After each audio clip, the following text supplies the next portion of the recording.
My brother's gold digger girlfriend schemed with my family to take my house, so I reclaimed everything with one move that completely shattered their world. I am a 29-year-old male living in Phoenix. I worked my way up from an assistant coordinator earning $35,000 annually to a senior manager pulling in about $130,000 annually. The thing is, I am really good with money, like obsessively good. While my coworkers were buying expensive trucks and eating out every meal, I was living in a tiny 400 square feet apartment, driving a 2015 Honda Civic with 180,000 miles, and saving every single penny I could get my hands on. My family background is complicated, to put it mildly. Dad works construction and mom is a substitute teacher when the district needs her. They raised 4 kids on maybe $55,000 combined income in a good year. Money was always tight growing up. Hand-me-down clothes from Goodwill, generic brand everything, and vacations meant camping in state parks with a tent that leaked when it rained. I learned early that if you want something in this world, you work for it. I started mowing lawns at 12, had a paper route at 14, and worked at a grocery store throughout high school. My brother, Jake, learned the complete opposite lesson. If you want something, you charm your way into getting someone else to pay for it, preferably while making them feel guilty if they hesitate. Jake has always been the charming one in our family. Good looking in that effortless way some guys have. A smooth talker who could convince a fish to buy water. He has never met a responsibility he could not charm his way out of. In high school, I was working 25 hours a week at Best Buy while maintaining a 3.8 GPA and playing tennis. Jake was supposedly too busy with football practice to get a job, though he seemed to have plenty of time to party every weekend. I paid for my own car insurance, gas, clothes, everything. Jake's car. Dad somehow scraped together money for a used Mustang. Jake's car insurance. Dad paid it every month without complaint. Jake's college tuition. Our parents took out loans. They are still paying off 6 years later. Jake's degree. He dropped out junior year to pursue music because his band was going to make it big. Spoiler alert, Jake's band never made it past playing dive bars in Tempe for tip money. Meanwhile, I graduated summa cum laude with a construction management degree and zero debt because I worked part-time throughout college and lived off ramen noodles for 4 years straight. I got hired straight out of graduation and immediately started saving for a house. Not an apartment, not a condo, but a real house with a yard and a garage. In 2021, after 3 years of saving every possible dollar and living like a monk, I finally had enough for a down payment on a 3-bedroom house in Chandler. The purchase price was $275,000 with a $55,000 down payment that cleaned out my entire savings account and a $2,200 monthly mortgage. I furnished it slowly over 2 years with stuff from Facebook Marketplace and estate sales. Here is where my best friend Tony comes in. Tony is a 31-year-old electrician who looks like he bench presses pickup trucks for fun and has absolutely zero filter when it comes to calling out nonsense. He helped me wire the whole house during renovation, working evenings and weekends, and gradually became my unofficial life advisor and reality check. Tony has this theory that every family has one person who carries everyone else financially, and that person always gets taken advantage of until they finally snap and fight back. He calls it the pack mule syndrome. Bro, Tony told me one Saturday while we were installing ceiling fans, sweat dripping onto my old hardwood floors, you are the pack mule in your family. Your whole family has been riding you since you got your first paycheck at 16, and they are going to keep riding until you either break down completely or buck them off your back. I laughed it off back then, making jokes about how family helps family, and that is just how things work. I should have listened to Tony more carefully. The man has street smarts that could power a small city. The house became my sanctuary in every sense of the word. I had my gaming set up in the 3rd bedroom with a custom-built PC. I had saved 2 years to afford a home gym in the garage with equipment I had bought piece by piece from Craigslist and a backyard perfect for grilling with a fire pit I had built myself using YouTube tutorials. My routine was simple. Wake up at 6 o'clock in the morning, drink coffee on the back porch watching the sunrise, work from my home office until 5 o'clock, hit the gym in my garage, eat dinner while watching Netflix or gaming until midnight. It was simple, peaceful, and completely mine. I never posted about the house on social media and never invited family over for holidays. My family knew I had bought something, but they thought it was a small condo based on the deliberately vague things I would tell them. I let them think that on purpose. Experience had taught me that the more my family knew about my finances, the more creative they would get about finding emergencies that somehow required my immediate financial assistance. But secrets in families have a way of coming out eventually, especially when you start getting too comfortable and let your guard down. In January 2023, Jake called with a familiar sob story. He and his girlfriend, Brittany, needed a place to crash because their lease ended unexpectedly and their new apartment would not be ready for a few weeks. Just temporary, he promised. Could they possibly stay at my place? I had never met Brittany in person, but I had seen her Instagram through Jake's constant stories. Picture every basic Instagram influencer stereotype. Blonde extensions that cost more than my monthly grocery budget. Fake nails that could double as weapons. Constant selfies with captions like, "Living my best life and blessed and grateful beyond measure." Usually posing with Starbucks frappuccinos or in front of luxury cars that definitely were not hers. Jake had been dating her for 8 months. According to him, she was different and really motivated because she was trying to start a lifestyle blog about wellness and manifestation. According to her social media, her main motivation appeared to be getting other people to pay for her lifestyle while she figured out how to monetize her supposed spiritual journey. But Jake is my brother, so I said yes with conditions: a 1-bedroom temporary stay, and they help with groceries and utilities. A simple arrangement between adults who respect boundaries. They showed up the next day with a full-size U-Haul truck. Not a small one, but a massive moving truck like you would rent for an entire apartment's worth of furniture. I was watching through my window as they unloaded box after box. Brittany was directing Jake like a 5-star general. That box goes in the living room. This one goes in our bathroom. Be careful with my mirrors.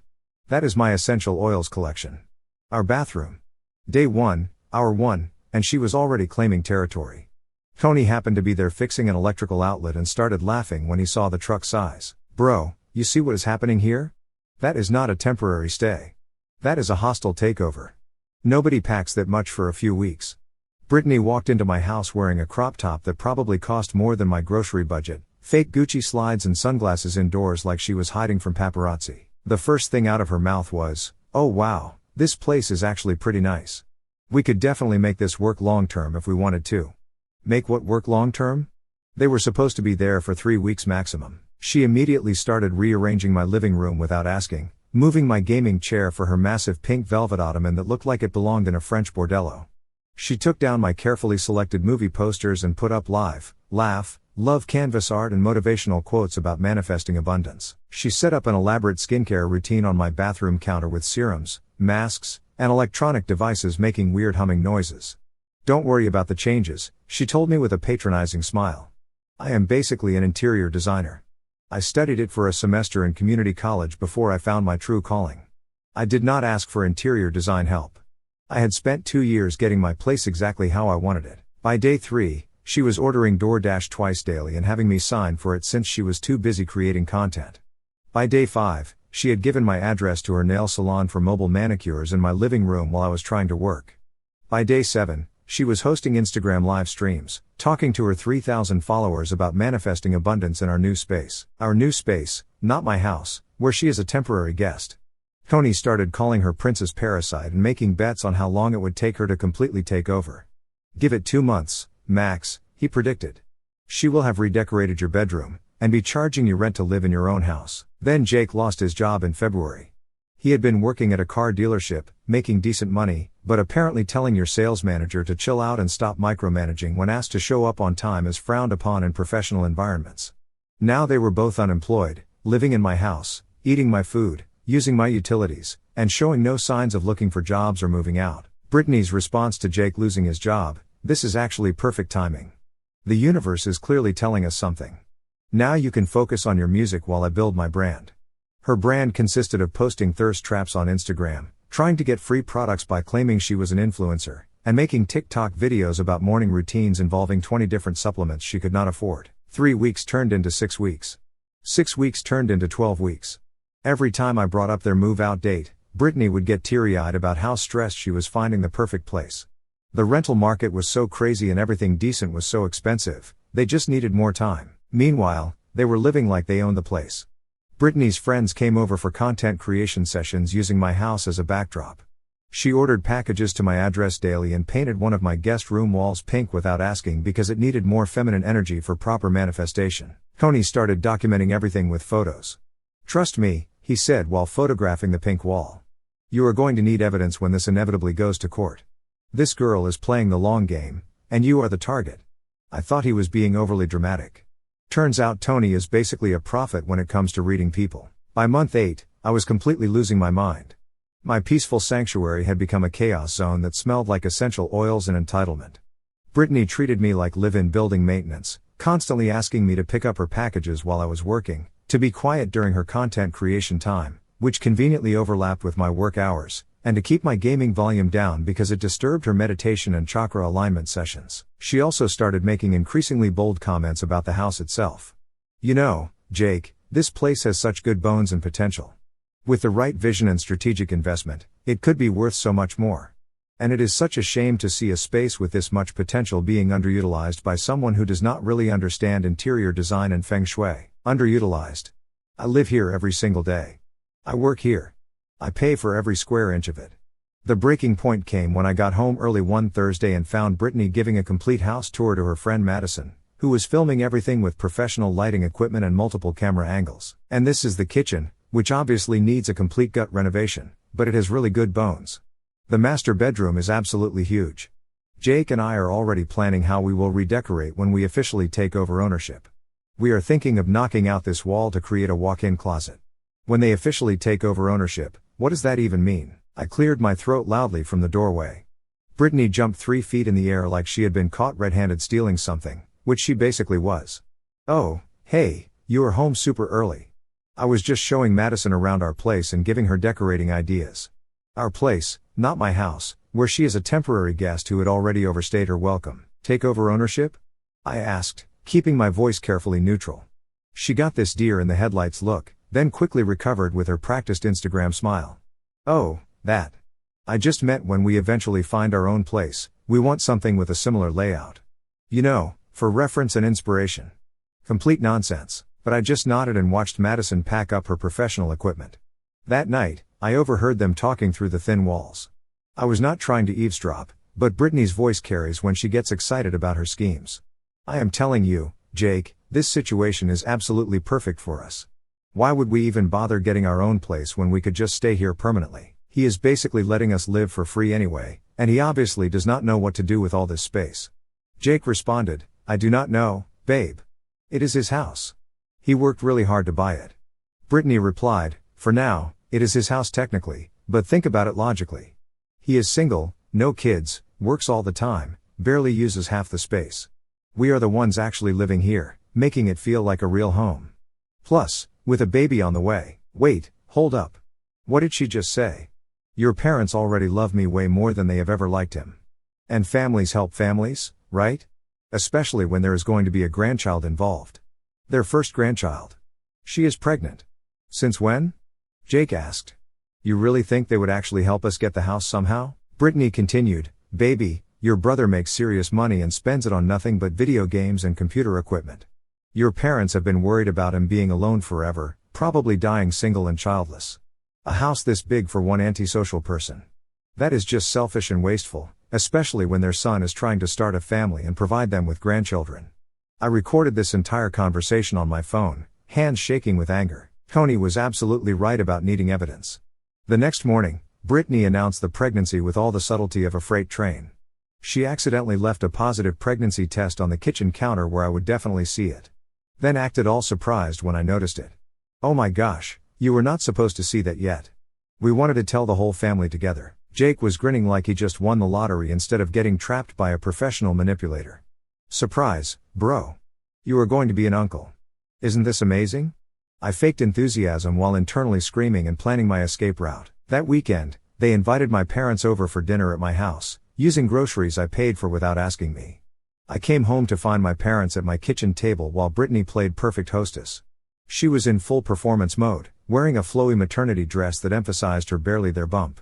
Talking about how blessed they were to be starting their family in such a loving, stable home environment. My mom was eating every word like gospel truth.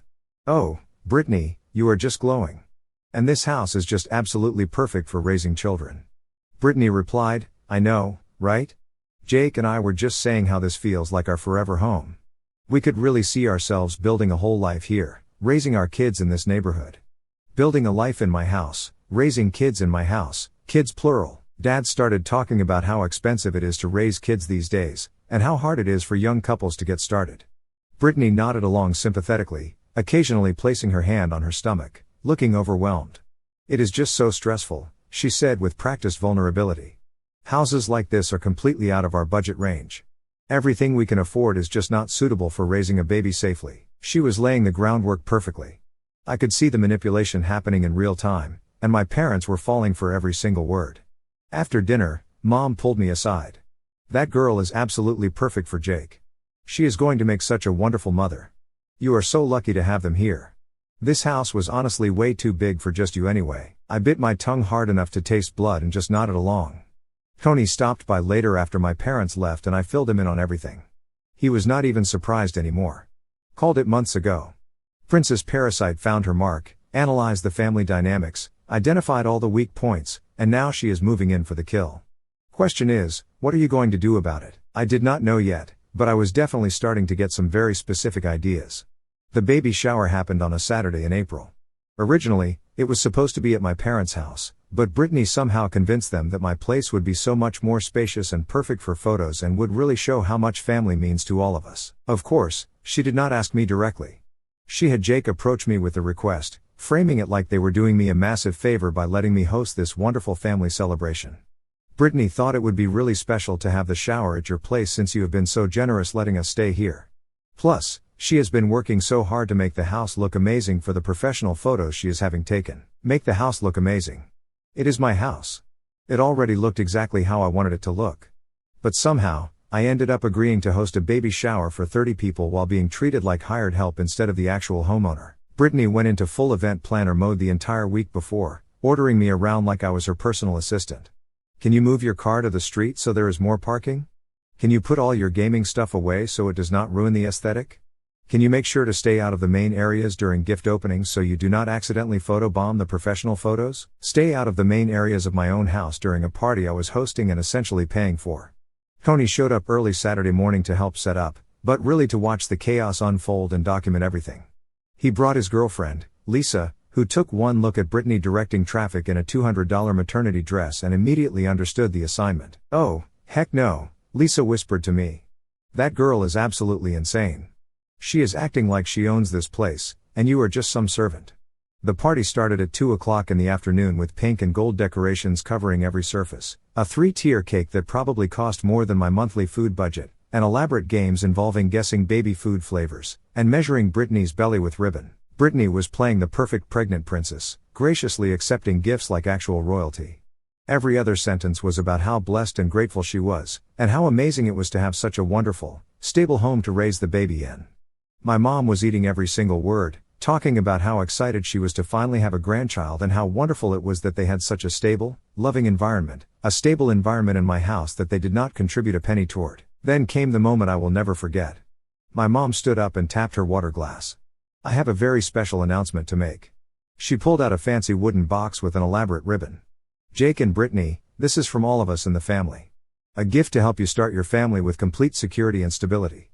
Inside the box was a house deed. My house deed, except Jake's name was printed on it instead of mine. The entire room erupted in applause. Brittany started crying happy tears.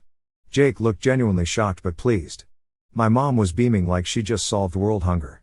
"We wanted to make absolutely sure you have security and stability for the baby." Mom announced, "The house is yours now. Completely paid off. Consider it an early inheritance and our investment in the future of this family." I examined the deed more closely. It had Jake's name where mine should be. But when I looked at the signature line, something was definitely off. I have seen my signature on legal documents hundreds of times. This was not it. My dad leaned over quietly. "Do not make a scene in front of everyone. We will talk about this later in private.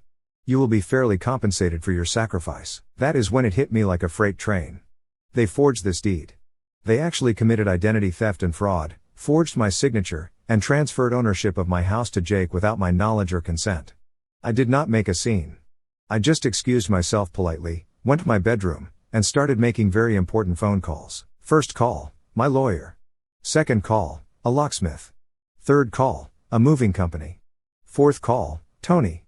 It was time for Operation Pack Mule Liberation. Game on. Monday morning, 6 o'clock sharp. The locksmith arrived exactly on schedule. By 6:30, every single lock in the house had been changed.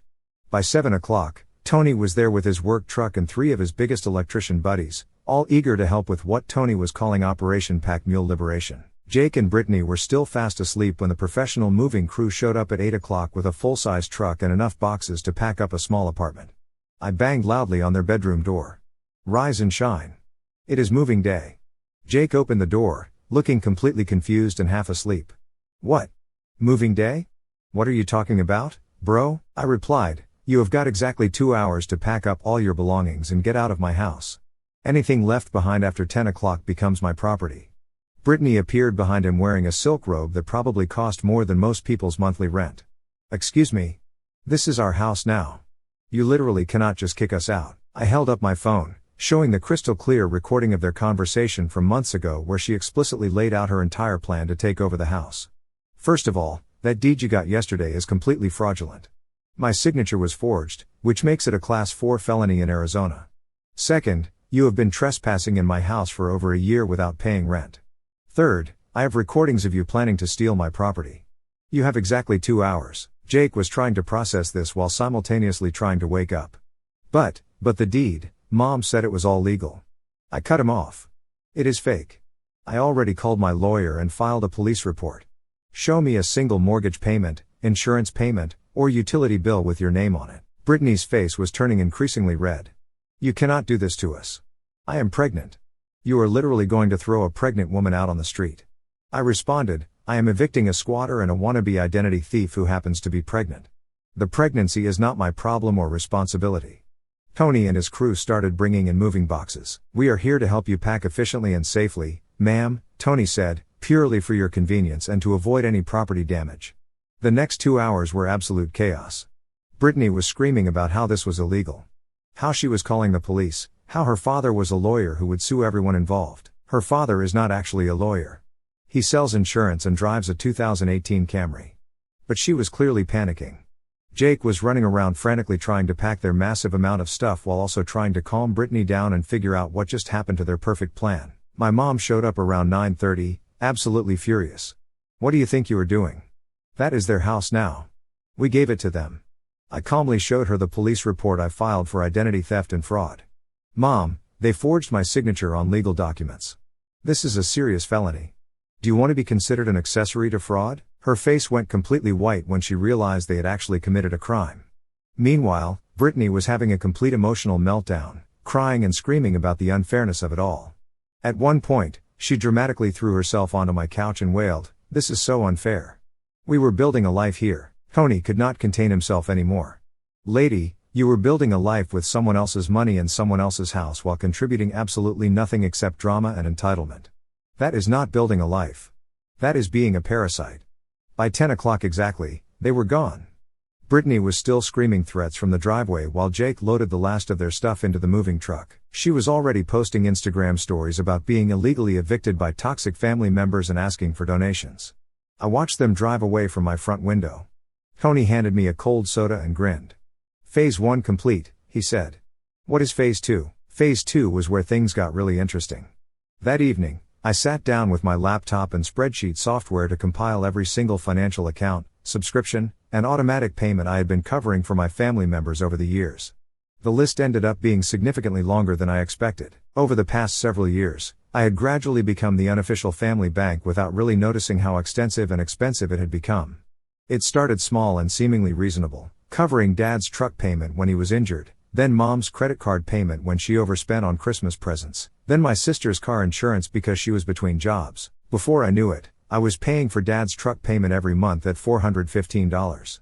Mom's car insurance at $175 monthly. My sister's phone plan at $82 per month. My parents' streaming services, which combined cost $64 monthly for Netflix, Hulu, and Amazon Prime. Uncle Rick's storage unit at $125 monthly. The family phone plan upgrade, which cost an additional $42 monthly for unlimited data, and various family emergencies that averaged about $280 monthly, including car repairs, medical bills, and utility payments. My total monthly family subsidy was about $1,183. Over the past 3 years, that added up to $42,588 in regular monthly payments. That is not counting the one-time emergency payments, like the house down payment help I gave my parents totaling $14,000, the emergency car repair fund for my sister when her transmission died totaling $7,800, or the countless smaller loans that were never paid back. My total family financial bailout since I started making decent money was $64,388. Tony's jaw literally dropped as I showed him these numbers. Bro, what the heck? You could have bought a luxury sports car with that money or taken a vacation to Europe every single year for the past 5 years or literally anything else besides supporting a bunch of fully grown adults who should be supporting themselves. He was absolutely right, but I was raised with the belief that family helps family, that you take care of your own people, and that success means lifting others up with you. I thought I was being a good son and brother. Now I realized I was just being a very well compensated ATM machine. Time to permanently close the bank. I spent the next hour methodically canceling every single thing. Dad's truck payment was discontinued immediately. Mom's car insurance policy was canceled. My sister's phone plan was disconnected. My parents' streaming services were all terminated. Uncle Rick's storage unit payment was stopped. The family phone plan was downgraded to basic service. Every single automatic payment to any family member was discontinued permanently. Then I drafted a group email to send first thing Tuesday morning. I wanted them to discover the full scope of what they were losing all at once for maximum impact. But first, I made some strategic phone calls to limit their damage control options.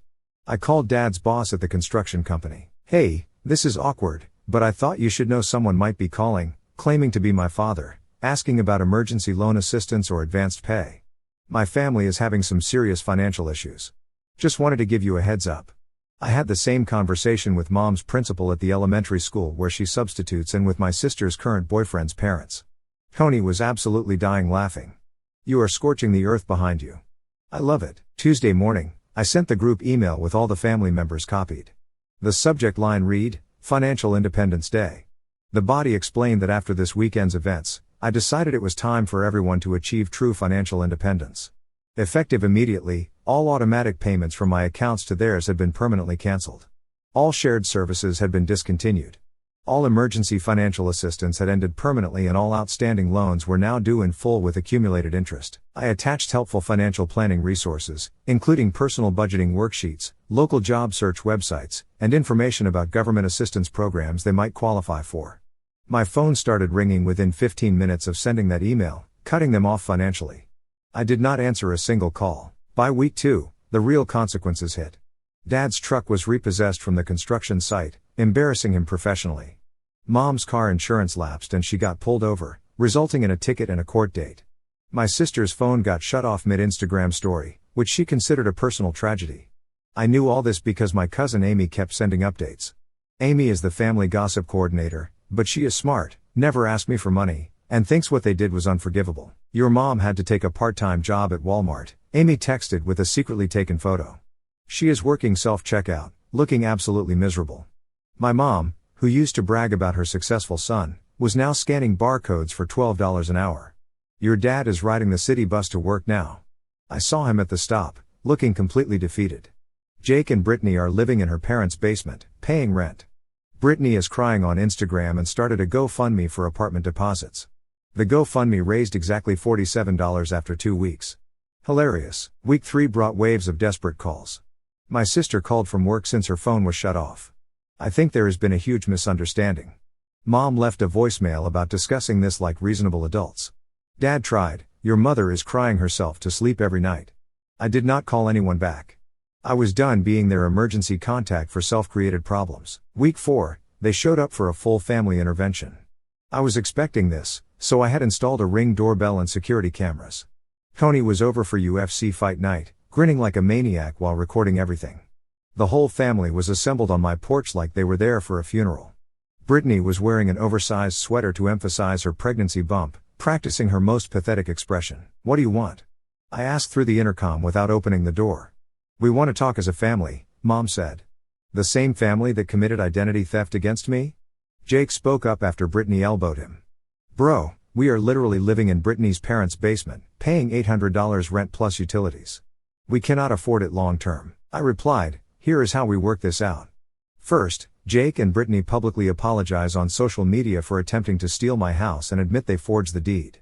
Second, get actual jobs and pay your own bills like functioning adults.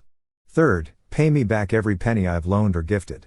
$64,388 plus interest, Brittany shouted. "That is completely ridiculous. We do not have that kind of money." I responded, "Then I guess you better start earning it." They stood there for 10 more minutes with Brittany getting increasingly dramatic.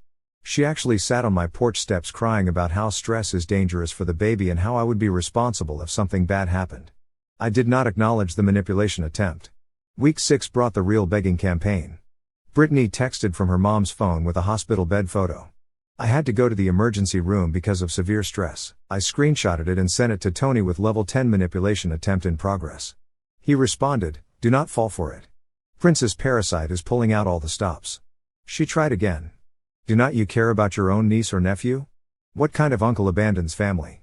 Then she got truly desperate. "I will leave Jake completely. I will disappear forever. Just please help him get back on his feet financially." Now she was throwing Jake under the bus to save herself. Week 8. Jake showed up alone, looking absolutely terrible. Lost 20 pounds, unshaven, wearing clothes that needed washing.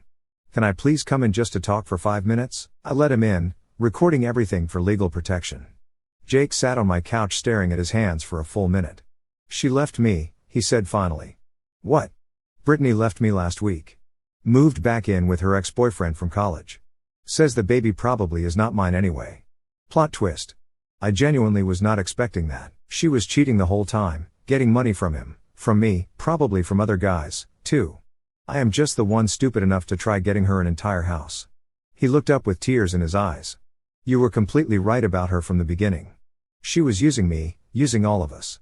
The second things got difficult, she just disappeared." He was actually crying now. "I am really sorry, man.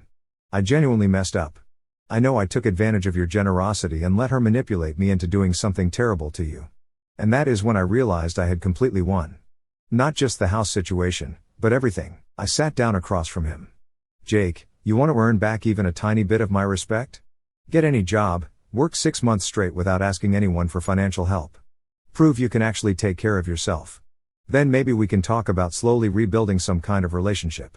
He nodded eagerly. "Yes, absolutely. I will do whatever it takes, and if I ever see or hear from Brittany again, we are done forever." I said, "Understood. Completely understood." I slipped him a $20 bill. "Get some food, get a shower at the gym, start job hunting tomorrow morning." As he was leaving, he turned back. "For what it is worth, this house looks really good. Better than when we were here messing it up." After he left, I sat in my quiet, peaceful, completely mine house and smiled. Tony texted later, "How did the broken brother visit go?" I replied, "I won." He responded, "Told you so."